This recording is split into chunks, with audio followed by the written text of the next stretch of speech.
Crítica a la situación en Ecuador, ya habíamos dado cuenta cuando comenzamos esta edición de Televisión Pública Noticias Internacional, a casi 2 semanas de varias protestas. Lamentablemente hay que hablar de muertos, también de heridos, que están reclamando la cuestión inflacionaria, la suba de los combustibles como eje de las protestas y también la desocupación, la situación también planteada en este informe del presidente Lasso. Testimonios y ya analizamos la crítica situación en Ecuador. Nuestro objetivo central es resolver nuestras condiciones económicas. ¿Qué tal si cae el presidente Lasso y no se cambia nada? Nosotros no hemos venido a desestabilizar, necesitamos resultados. Y eso es más bien el presidente ha puesto como un escenario que quieren desestabilizar, quieren hacer un golpe de Estado. Nosotros no hemos venido para tal cosa.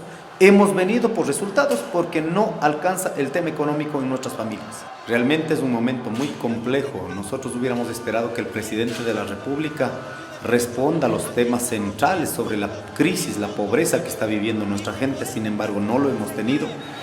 En este momento estamos reunidos con el Consejo de Gobierno de todos los pueblos y nacionalidades y vamos a definir. Hay una decisión de luchar, pero también nosotros hemos puesto nuestra voluntad de diálogo siempre, todo el año. Lo que sí nos ha generado una reacción es que diálogo sin resultados nos sentimos engañados. Está comprobado que la intención verdadera de los violentos es generar un golpe de Estado.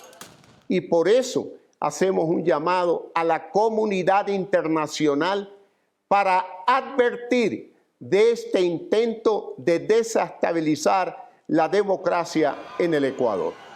El señor Issa ya no puede controlar la situación. La violencia perpetrada por criminales infiltrados se le fue de las manos. Siempre dijimos que era irresponsable llamar una manifestación sin diálogo. Pero y ahora ya de que él ya no nos hace caso, pues ya el pueblo mismo ya sabrán tomar decisiones, que él ya tocará ya abandonarse, pues porque no puede gobernar, no quiere entender a las bases, no quiere entender a la mayoría de los ecuatorianos. ¿Qué nos toca? Que nos deje otra gente que administre. Nosotros estamos realizando un paro pacífico prácticamente, pero la policía, el ejército mismo ha venido a nosotros, contra nosotros, ha venido atacándonos.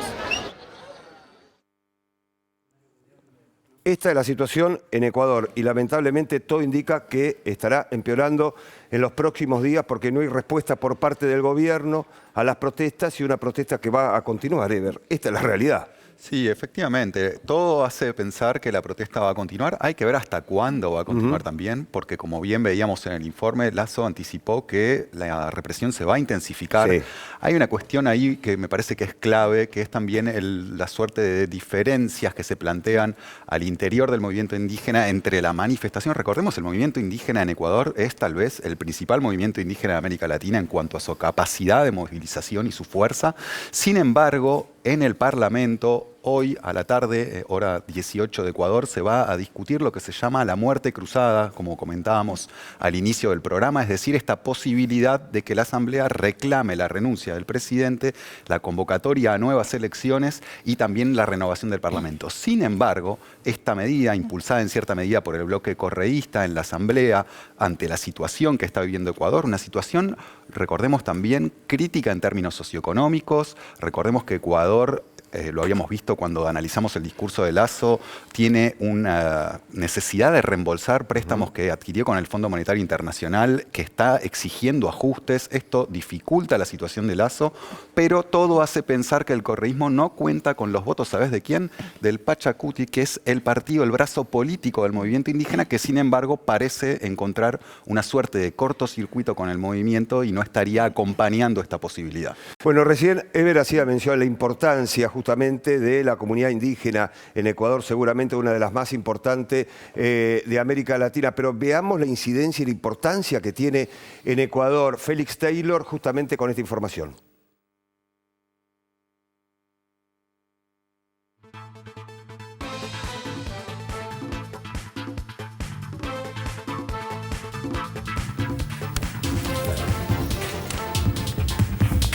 Las etnias indígenas en Ecuador representan entre un 35 y un 40% de la población de ese país. El gobierno reconoce la existencia de 14 nacionalidades y 18 pueblos indígenas: Achuar, Quichua, Andoa, Secoya, Aguá, Xiwiar, Chachi, Shuar, Cofán, Siona, Épera, Sáchila, Guaurani y Zápara. Bueno, allí el panorama, ¿no?, de la importancia justamente de la comunidad indígena en Ecuador, que son las que están encabezando la protesta, reiteramos, contra la inflación, contra el aumento de los combustibles y una cuestión también central en Ecuador como es la desocupación. Sí. Augusto. Sí, fueron 10 puntos los que le presentaron al gobierno. No ha habido respuesta todavía del presidente Lasso. Y hay una... es muy importante el rol del movimiento indígena, no solamente por lo que explicábamos, lo que contaba ahí la placa, digamos, y la diversidad de Ecuador, sino en términos políticos. En el 2002, por ejemplo, fueron determinantes para la salida de Lucio Gutiérrez del gobierno. En el 2019 fueron los que encararon las movilizaciones que dio inicio a ese ciclo de protestas y estallidos sociales en la región. Arrancó en Ecuador el 2 de octubre del 19, siguió en Chile, siguió en Colombia. Con lo cual, la llegada a Quito del movimiento indígena tiene una carga simbólica muy fuerte. Lo que tenemos en este momento es un presidente Lasso que está muy debilitado, digamos. ¿Por qué digo esto? Tiene hiperminoría en la Asamblea Nacional. Su imagen apenas llega al 20% de imagen positiva, supera el 80% de desaprobación. No tuvo posibilidad de encarar ninguna de las reformas que pretendía, reformas de corte liberal, ¿no?, reformas laborales, reformas tributarias, privatizaciones. No lo pudo hacer porque lo frenó la Asamblea Nacional. Y lo único que tiene, que es importante y explica la postura de extremar y radicalizar el escenario, es el sostén de los militares y la fuerza de seguridad y la decisión de reprimir y acusar de terroristas a los indígenas que están movilizados. Bueno, justamente a mí me parece, Augusto, Eber, Alejandra, que a partir de la represión y a partir de los muertos y de los heridos comienza a escribirse otra historia diferente en Ecuador, ¿no? Sí, me parece que también hay que recordar cómo comenzó la protesta, con la detención del principal líder de la CONAIE, de la Confederación Nacional de Entidades Indígenas del Ecuador. Entonces, para que empecemos a pensar por qué está fracasando el diálogo, tenemos que ver que el gobierno justamente lo que hizo desde un primer momento es demonizar a la conducción deteniendo a Leónidas Issa. Y a partir de ese momento se hizo muy difícil el diálogo. Por ejemplo, en distintos canales de televisión en Ecuador se está demonizando todo el tiempo a Leónidas Issa, justamente se lo califica de terrorista, etcétera, etcétera, cuando en realidad, bueno, es el líder elegido democráticamente dentro de estas confederaciones. Y la verdad es que es muy difícil buscar un interlocutor. Es lo mismo que Leónidas Issa dijera, no, yo no quiero dialogar con Lasso, quiero dialogar con otro. Y en realidad hay una situación muy clara. Se tienen que sentar a dialogar y el gobierno no está aceptando. ¿Por qué no lo está aceptando? Porque en realidad discursivamente dice, sí, vamos a dialogar, queremos dialogar.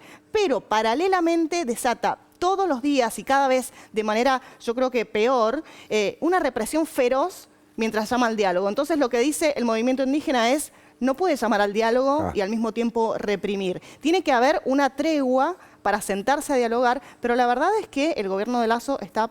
Yo lo que veo, no sé qué ven ustedes, pero con cero posibilidades de ceder, según lo que plantean.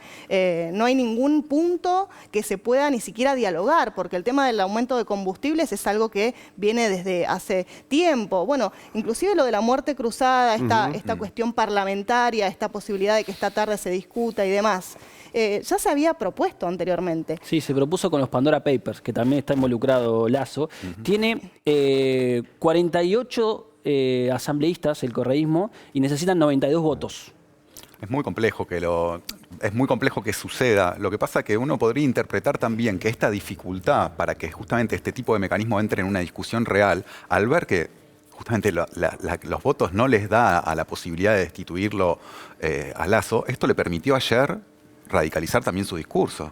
Radicalizar su discurso, avisar que la represión va a ser más fuerte a pesar de los 5 muertos y la cantidad enorme de heridos que hay a lo largo de todos estos días. Y por otro lado, lo que decía Alejandra, la figura de Issa, que es una figura que en cierta medida unifica a un movimiento indígena muy heterogéneo, no solamente en lo étnico, también en lo político, hay que decirlo, que sin embargo sostiene en su gran mayoría este pliego de reivindicaciones, que son reivindicaciones básicas, que tienen que ver con cuestiones con el aumento del costo de vida, con temas vinculados también a lo que sufren en las poblaciones indígenas en torno al modelo extractivista que maneja Ecuador. Es decir, toda una serie de reclamos que ya habíamos visto en esa contrarreunión que el movimiento indígena había organizado en paralelo al discurso de Lasso hace poco menos de un mes, cuando hacía el balance de su primer año de gobierno, y que sin embargo no obtuvieron ningún tipo de respuesta, a pesar de haber avisado casi un mes antes que el 13 de junio iban a iniciar un paro indefinido si no obtenían ningún tipo de respuesta. Sí, un dato cortito vinculado a la relación